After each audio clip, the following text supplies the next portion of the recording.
everyone, myself Kiranbala from Gita Vidya Mandir, Gohana. Today we are going to discuss lesson number 4th, Geography. Lesson name is that air.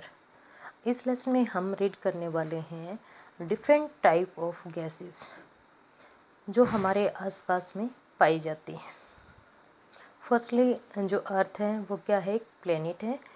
There are life is possible, we are or no, हम सभी जानते हैं ये। आज हम इसके बारे में आगे डिस्कस करते हैं। Our earth is surrounded by a huge blanket of air called atmosphere.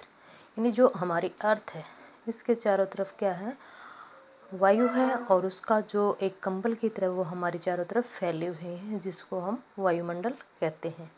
All living beings on this earth depend on the atmosphere for their survival.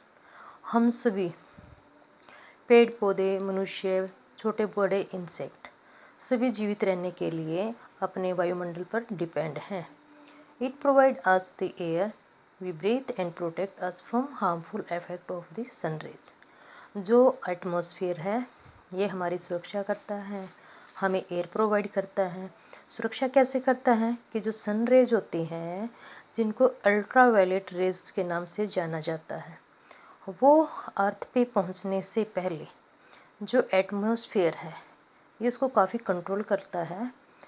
अगर वो डायरेक्ट हम तक पहुंच जाए तो हमें डिफरेंट टाइप की जो डिजीज हैं वो लग सकती हैं। Without this blanket of protection, अगर ये ब्लैंकेट नहीं है, वायुमंडल नहीं है, तो हम सुरक्षित नहीं हैं। We would be baked alive by the heat of the sun during day and get frozen during night.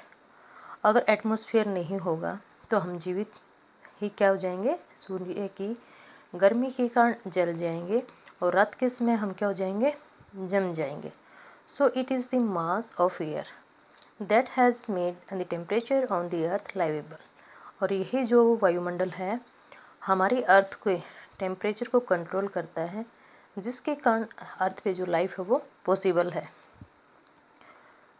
Composition of the atmosphere, यानी जो हमारा वायुमंडल है इसमें कौन सी गैस कितनी मात्रा में है, कौन कौन से इसके घटक हैं, वो हम रीड करने वाले हैं। हम सभी जानते हैं कि जो नाइट्रोजन और ऑक्सीजन है ये दो ऐसी गैसें हैं जो कि हमारे एटमॉस्फेयर में सबसे ज़्यादा मात्रा में पाई जाती हैं।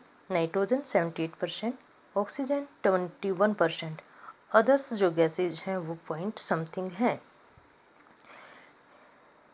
Carbon dioxide, helium, ozone, argon and hydrogen are found in lesser quantities. ये पाई तो जाती हैं बट इनकी क्वांटिटीज़ यानी मात्रा बहुत ही कम होती हैं। Apart from these gases tiny dust particles are also present in the air. इनके अतिरिक्त छोटे छोटे जो डस्टिंग पार्टिकल्स होते हैं वो भी हवा में विद्यमान रहते हैं, बट उनको क्या है कि हम ओपन आइज से नहीं देख पाते। The pie chart give us the different the pie chart give you the percentage of different constituent of gases। यानी ये पाई चार्ट जो है हमें अलग अलग गैसों के बारे में दिखा रहा है। Nitrogen is the most प्लेंटिफुल gas in the air. सबसे ज़्यादा प्रचुर मात्रा में पाई जाने वाली गैस नाइट्रोजन। अगर परसेंटेज पूछे तो 78। When we inhale, we take some amount of nitrogen into our lungs and exhale it। जैसे हम सांस लेते हैं, छोड़ते हैं, तो इनमें नाइट्रोजन की मात्रा भी क्या है, हमारी लंग्स में जाती है और फिर हम उसको छोड़ देते हैं, जैसे ऑक्सीजन करते हैं। We but plants need nitrogen for their survival. लेकिन जो पौधे होते हैं उनको नाइट्रोजन की क्या है, ज़्यादा ज़रूरत है जीने के लिए। They can not take nitrogen directly from the air. Bacteria, यानी जो पेड़ पौधे हैं वो डायरेक्टली है जो हवा है इसको नाइट्रोजन को हवा से नहीं ले सकते। बैक्टीरिया होते हैं that lie on the soil and root of some plant.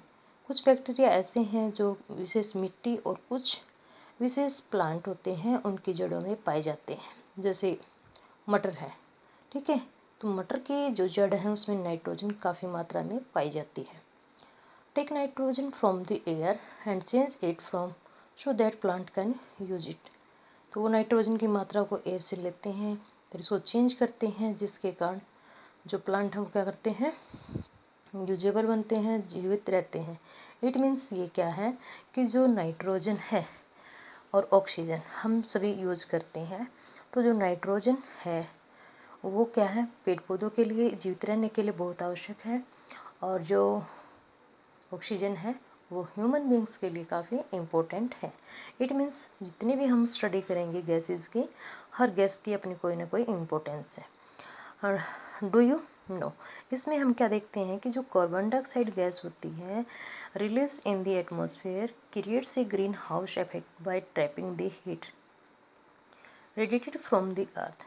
यानी जो कार्बन डाइऑक्साइड गैस है जो अर्थ से हीट निकलती है, उसके कारण ये ग्रीन हाउस इफेक्ट, यानी हिंदी में भी इसको ग्रीन हाउस प्रभाव के नाम से जाना जाता है, और इसको ग्रीन हाउस गैस के नाम ही दिया जाता है।